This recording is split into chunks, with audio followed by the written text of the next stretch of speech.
Feeling inspired by hosts Ron and Tyler? This episode of the MovieBuffs Podcast is brought to you by the YouTube workout channel Time to Train Fitness. With all things YouTube, it's free. Jump into a bar class, crank out a cycling workout, or pump out a strength session. Everything you need to work out for free at home. Check out the description and subscribe today. You heard the promo about Time to Train Fitness and you're thinking, how do I get some dumbbells? There's really only two products that I recommend when it comes to at-home fitness, and one of those are the Core Home Fitness Adjustable Dumbbells.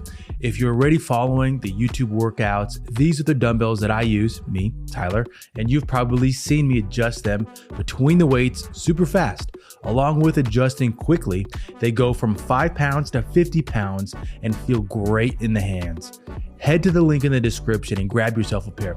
You have the free workouts on YouTube and will now have the dumbbells to help you reach your fitness goals. Let's get to the episode.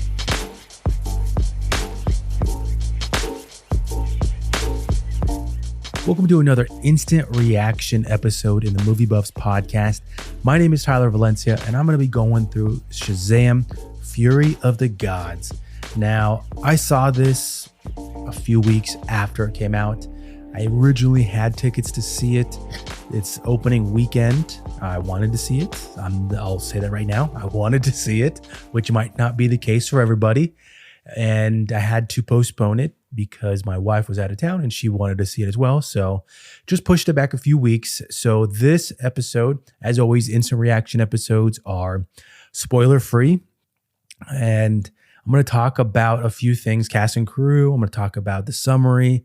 I'll give you a little bit of my initial responses, favorite character, and do a little bit of plot holes, that kind of stuff. But into reaction episodes, spoiler free, and kind of just give you a insight into if you should see it or if you should wait. So that will ultimately be how this episode ends, with a recommendation. So stick around for that. But let's start with, I'm going to call it the negative clout. And so I thought that would be a good way to kick this episode off with just talking about it, because I think that this installment, it was not set up for success. That's my big thing with movies, or probably more with business, in terms of set things up for success. I think its release and all the news that was coming out about it prior to even its opening day, it was not positive.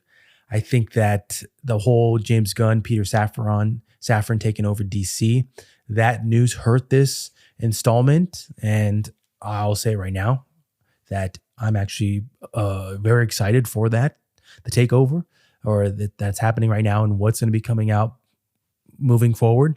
One of the big things that I saw an article and read about that not talked about as much is that the writer's room that James Gunn assembled, just reading the names and what they did, some really popular names that have been really popular over the last few years, 5, 10 years, ones that a lot of comic book fans, movie fans were excited for their movies and got mad when their movies either got pushed or canceled.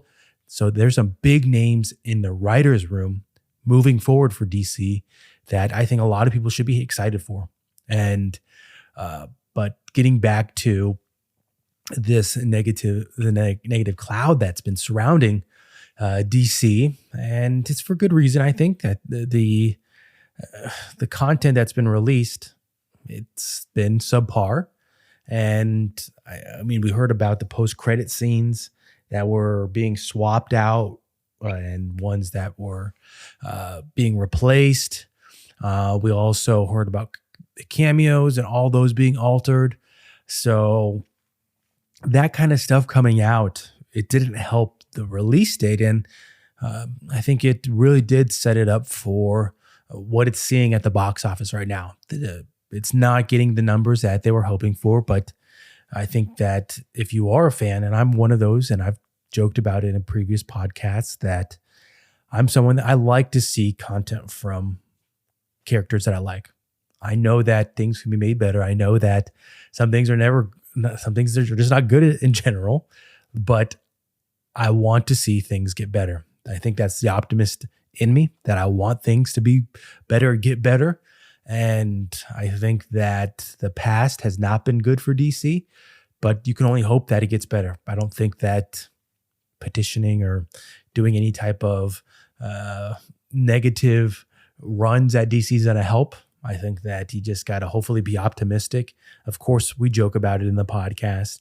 Of course, we make cracks at it on social media, but I think hopefully things do get better. Let's now move to cast and crew and get back to talking about Shazam with the director, David F. Sandberg. And something cool, I noticed the first one, his cameo in it. He's got 2 cameos in it, but he is a director that comes from the horror indie side. So he did Lights Out and Annabelle, and you can actually see a Annabelle doll in the doctor's office scene. And I think that was actually pointed out before even the movie came out. In the trailers, you could see it. But that's his background. And you've seen that trend for a bit with horror directors coming into action.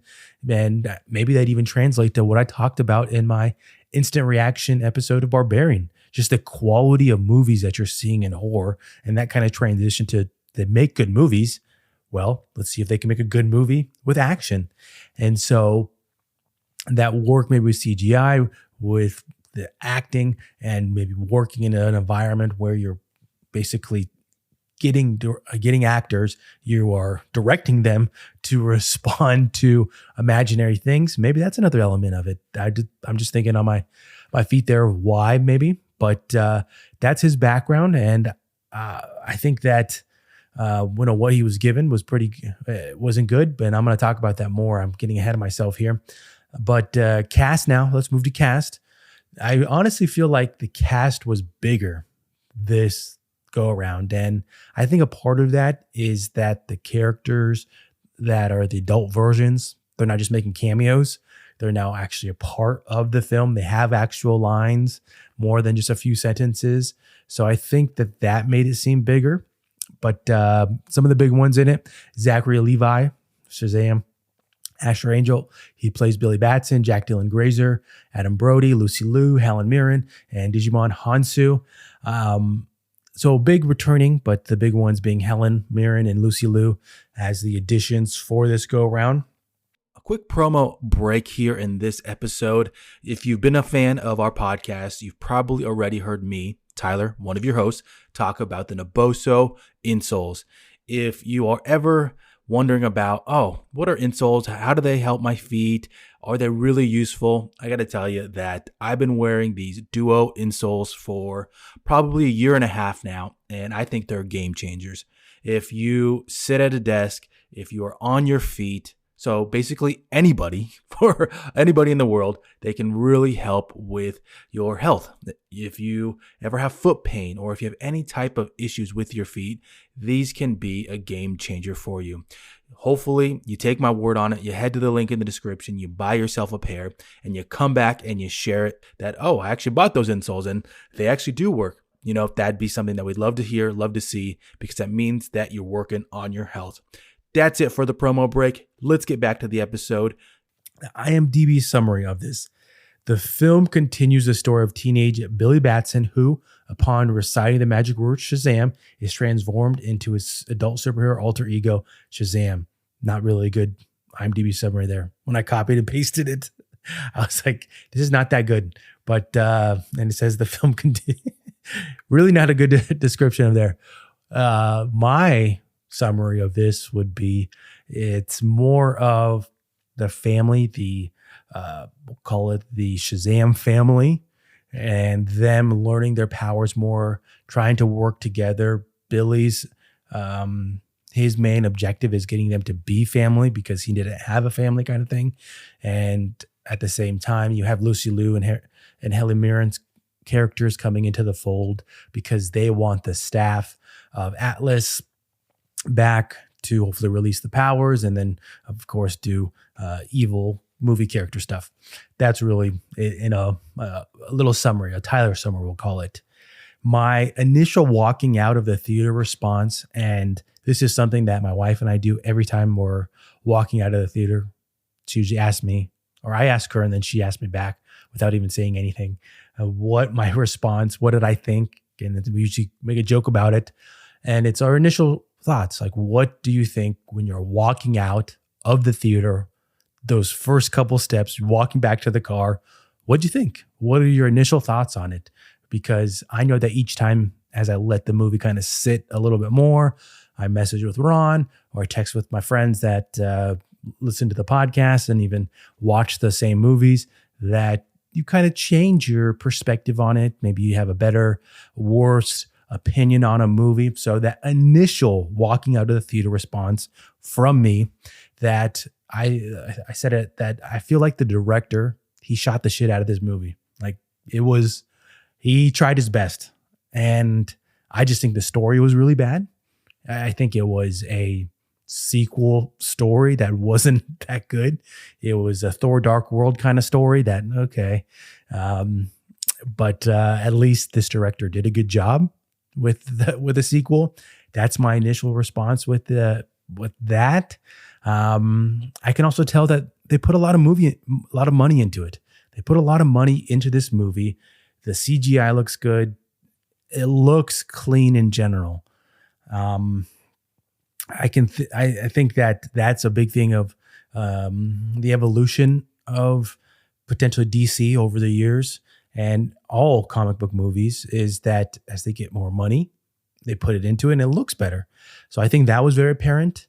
The last thing and maybe it's a spoiler, but come on, if it's been 2 weeks, if you haven't seen it, and I'm going to give away another spoiler. I already have it listed in here, but Lucy Liu did not do a good job in the movie. That was another thing that was initial walking out response, was that I don't know why she didn't. I didn't read anything about it. I just thought that she really phoned in a performance, and Helen Mirren probably should have had a bigger role in it. But that's just my opinion on that.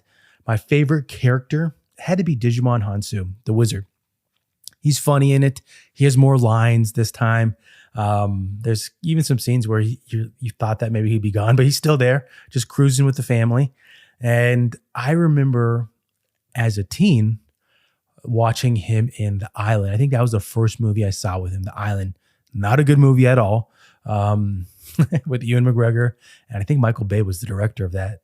And again, not a good movie, but I remember him in that and thinking what a badass he was, and just his little character arc in that. But I've been someone that has always liked him. His voice probably is the big thing, that if you seen him in Blood Diamond, maybe you've seen him in Push, his voice, he's a very distinct voice, and he's a great actor. I honestly think that he was the best actor in the whole movie. You felt his presence on screen. You felt that he was the best actor in any type of group setting, whoever he was sharing the scene with. But that's just my opinion on that. Now, one of the last big pieces here in this episode that I'm going to talk about is did the plot holes or changes that you heard prior to its release hurt the movie? Now, my first response is that I think that they didn't, because DC's been such a big mess that if a movie is filmed, and this is something that Ron and I have joked about, is that if a movie's filmed and it's actually released, that's a big step for DC. And the big running joke that him and I have is about Flash, that for years, and this is talking about like when we had MovieBuffs Podcast that sounded awful, and then we scrapped all those episodes, that Ron would make a joke that he doesn't think that movie's coming out, and he still doesn't. That's the joke about it. He still doesn't think that the Flash movie's coming out. But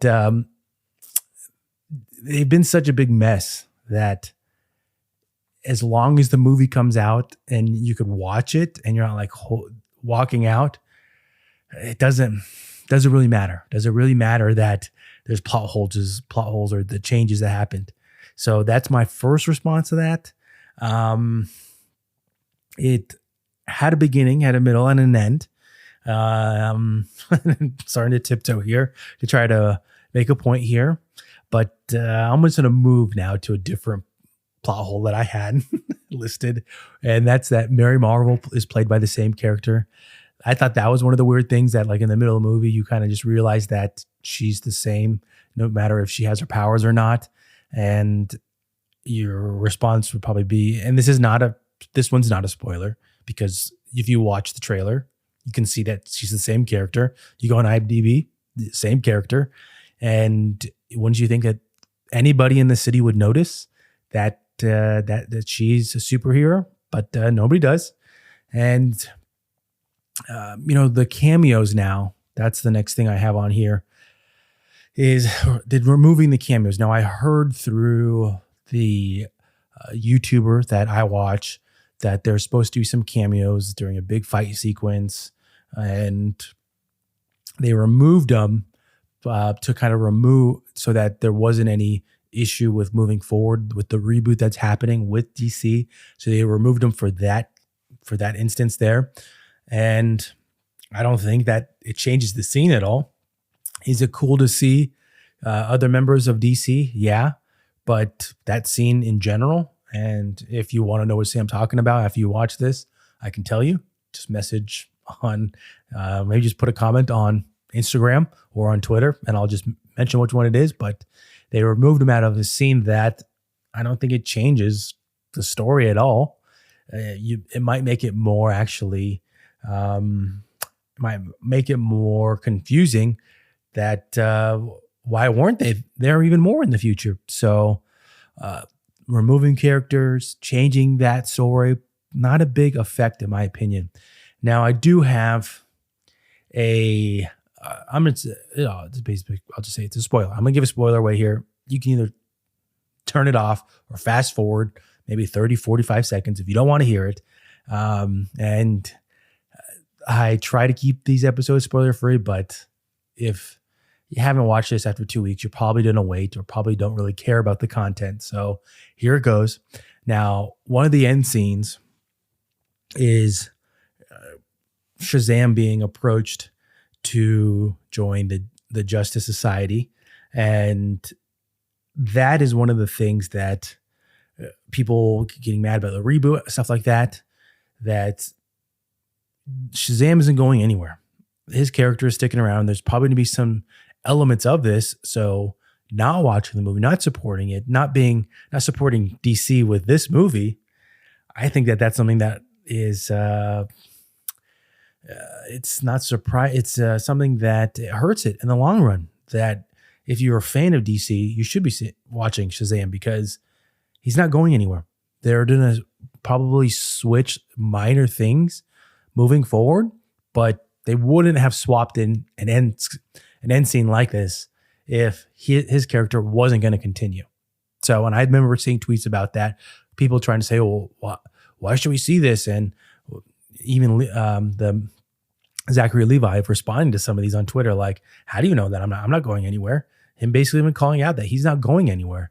And that scene proves it right there, that Shazam being recruited for a Justice Society just means that we're going to get more of his character in the future. Now let's wrap this up with the recommendation. My recommendation is to watch it. But caveat here, whether you watch it in a theater or at home, that's your choice. If you enjoy the movies, this is one of those movies that I initially like to watch on a big screen. Action movies, comic book movies that I think warrant being experienced in the theaters. This is one of those. I'd put it in that category. I like the big screen, the sound, the popcorn, the experience of going to the movies. That's my own, one of my hobbies, mine and my wife's hobbies.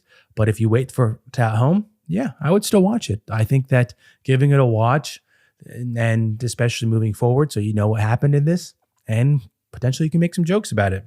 That has been this episode of Instant Reaction, Shazam! Fury of the Gods. Hopefully it's been a good listen. Hopefully it's been an entertaining listen. I gave some spoilers away, talked about it. And as always, thank you for being a fan of the MovieBuffs Podcast, tuning in, listening to these episodes. If you can, leave us a comment on social media. Make sure to subscribe to our YouTube channel as we grow all our platforms. But as always, thank you for listening, and I'll see you in the next one.